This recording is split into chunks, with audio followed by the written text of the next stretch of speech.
Fish Venkat చావును చూసైనా నేర్చుకో. ఈ వీడియో ప్రతి బిడ్డ తన తండ్రికి, ప్రతి భార్య తన భర్తకి, ప్రతి తల్లి తన కొడుకుకి షేర్ చేయండి. ఫిష్ వెంకట్ గారు మద్యం మత్తుకి బానిసై అదే మద్యం తన ప్రాణాన్ని తీసింది. నేను చాలా గుట్కలు బాగా తినేవాడిని. ఇది నిజం. ఆయన ఒక సెలబ్రిటీ కాబట్టి ఆయన ఆరోగ్యం బాలేదంటే ఆయన ఆఖరి క్షణాల్లో ఎంతో మంది ముందుకొచ్చి ఆయనకు సహాయం చేశారు. ఆయన కుటుంబానికి అండగా నిలిచారు. కానీ ఈ వీడియో చూస్తున్న నీ పరిస్థితి ఏంటి? నీకేమైనా అయితే లక్షలు ఎక్కడి నుండి తీసుకొస్తావు?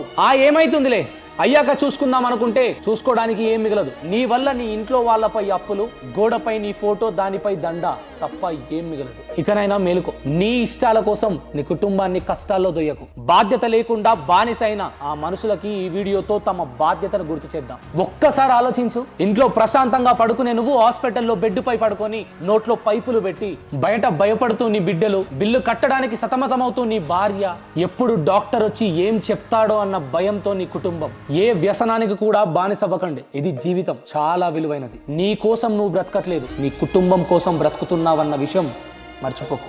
ఫిష్ వెంకట్ గారి కుటుంబానికి ఆ దేవుడు ధైర్యాన్ని ప్రసాదించాలని, ఆత్మ శాంతించాలని మనసారా కోరుకుంటున్నా. ఒక కుటుంబంలో పెద్ద దిక్కుకేమైనా అయితే ఒక్కరికైనట్టు కాదు, మొత్తం కుటుంబానికి అయినట్టు. కట్టె కాలేంత వరకు గుండె కాలుతూనే ఉంటుంది. మద్యం, కైని, పాన్ మసాలా, గుట్కా ఇవన్నీ ప్రాణాంతకం. జాగ్రత్త. జై హింద్.